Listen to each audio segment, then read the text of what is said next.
You can want the right things and still be building the wrong way.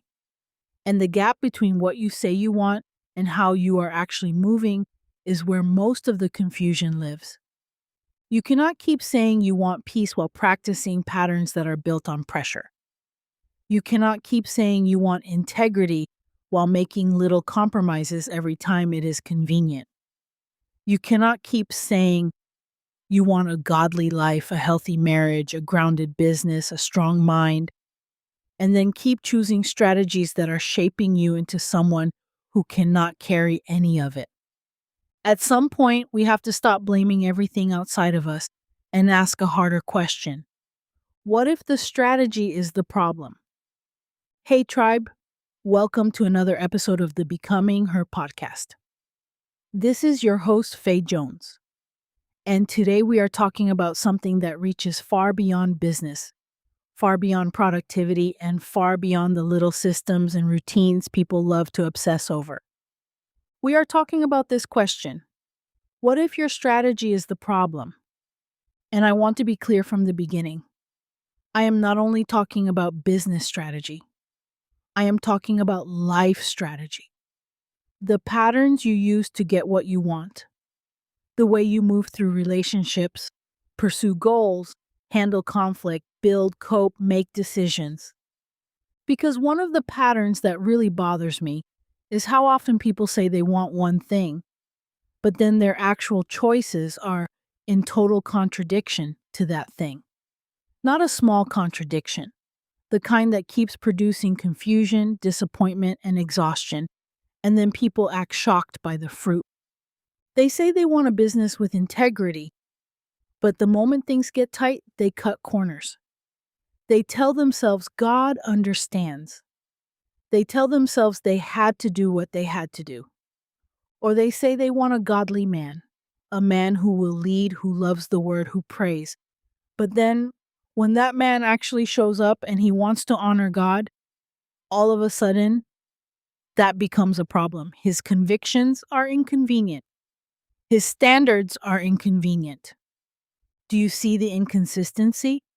We have to start examining not just what we say we want, but whether what we are doing right now is aligned with it, whether it is going to lead us there, whether it is shaping our character to become the kind of person who can actually carry the thing we keep asking God for. Everybody wants the promise. Fewer people want the formation. Everybody wants the outcome. Fewer people want to examine the pattern. And this is where strategy becomes such an important conversation. Because strategy is not just a business word. Strategy is the way you are trying to get from here to there. It is the method. It is the road you keep choosing. And just because a road is popular does not mean it is right for you. Just because a method works for someone else does not mean it is clean for you. Just because something gets results does not mean it is building you into the right kind of person. That is where a lot of women are getting trapped. They are measuring success by whether something appears to work, but they are not measuring what it is costing them internally. Because the wrong strategy does not just fail externally. Sometimes it succeeds externally while destroying you internally. Sometimes the dangerous part is not that it blows up in your face right away. Sometimes the dangerous part is that it works just enough to keep you from questioning it while it quietly erodes your soul. And soul erosion is real. I mean it in the way your conscience gets dull, in the way you resist the Holy Spirit so much that eventually you stop feeling conviction where conviction should be felt. You stop checking your heart. You stop caring whether your motives are clean. And when a person keeps living out of misalignment, it can cauterize their emotions too. They become numb. They become insensitive to other people's needs, other people's pain. Everything starts becoming about what I need, what I want, what I am not getting. Left unchecked, that kind of me-centered living becomes destructive. Relationships become transactional. People become resources. And that is worth examining. How is your way of being affecting others?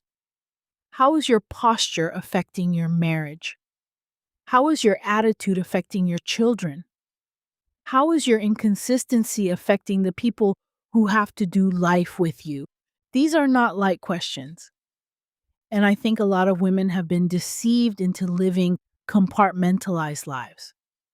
They do not see that their day to day choices are directly tied to the outcomes they keep crying over. They want to talk about the harvest while ignoring the seed. They want to talk about the fruit while refusing to examine the root. Sometimes that is because they are unaware. But if I am honest, sometimes the issue is refusal. People know there is a wound that needs to be dealt with.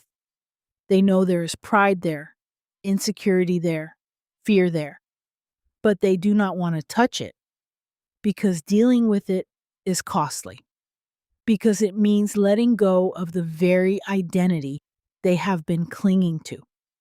Because when you align with the identity Christ gave you instead of the one the world gave you, there is going to be loss. You may lose the persona. You may lose the approval.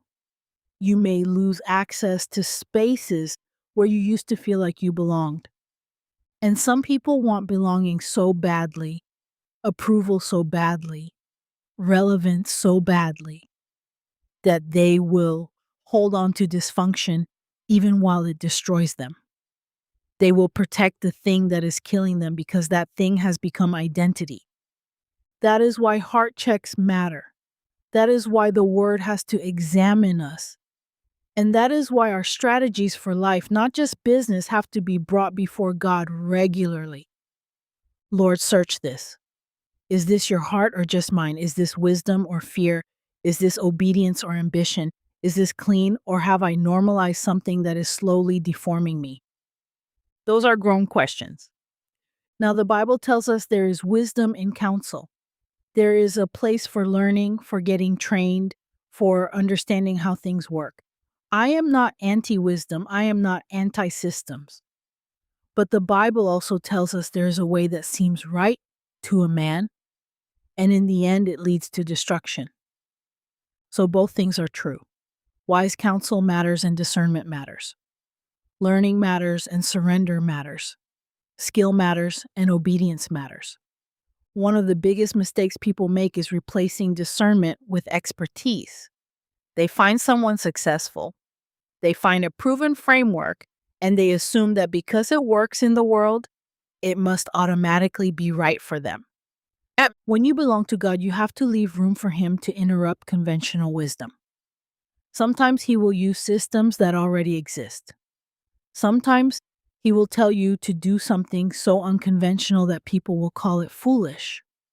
The point is not whether it flatters human logic. The point is whether it is the thing He told you to do. Before we go further, I want to pause and point you to a resource. If what we have been talking about today is resonating with you, if you are trying to figure out how to build your work, your business, your calling in a way that actually honors God without losing yourself in the process, I wrote a book for that. It is called Righteousness in the Marketplace. It goes deeper into the things we have been unpacking today: identity, integrity, the pressure to perform, and what it actually looks like to build in a way God can bless. You can find it at fayejoneslive.com/rim, and it is available in print and ebook on Amazon, Barnes and Noble, Apple Books, and wherever books are sold. Now let's come back to this. Here is what I want to leave you with. Some of you have a strategy for conflict that is the problem. Some of you have a strategy for getting love that is the problem. Some of you keep using control to feel safe. Some of you keep using performance to feel valuable. Some of you keep using image management to feel accepted. But the strategy is shaping you. And if the strategy is shaping you away from truth, away from wholeness, away from God, then yes, the strategy is the problem.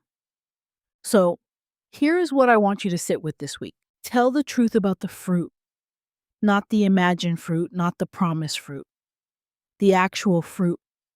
What is this way of living producing in you right now? Is it making you more peaceful or more agitated, more humble or more defensive, more convicted or more numb? Stop worshiping what is merely effective. Efficiency is not the highest good. Results are not the highest good. The question is not just whether something works. The question is whether it is righteous, whether it is aligned, whether it can actually be blessed. And bring your methods back under God. Learn from experts, yes. Get training, yes. But while you are learning, keep checking your spirit. Keep taking it back to Him. Because God is not asking you to trust a void. He is asking you to trust Him, a good Father who knows what you can carry, what season you are in, what responsibilities you have, and what path will actually produce life in you. His strategy will not just get you somewhere. It will form you rightly while you are getting there. So stop and ask yourself, is what I'm doing right now aligned with what I keep saying I want? And if not, am I willing to let God confront the gap? Not just the dream, the gap. Not just the desire, the disconnect. Not just the goal, the pattern. Because maybe the issue is not that you want the wrong thing. Maybe the issue is that your current strategy cannot produce it. And maybe God, in His mercy, is trying to expose that before you go any further. That is not rejection, that is love. All right, tribe, we have reached the end of the episode, but the growing can continue. If this episode helped you, make sure to follow or subscribe and please leave a review. It really does help the podcast grow and become more discoverable. You can continue to listen to other episodes of the Becoming Her podcast on my website, fayejoneslive.com/podcast, Apple Podcasts, Amazon Music, or Spotify. Till the next episode, God bless.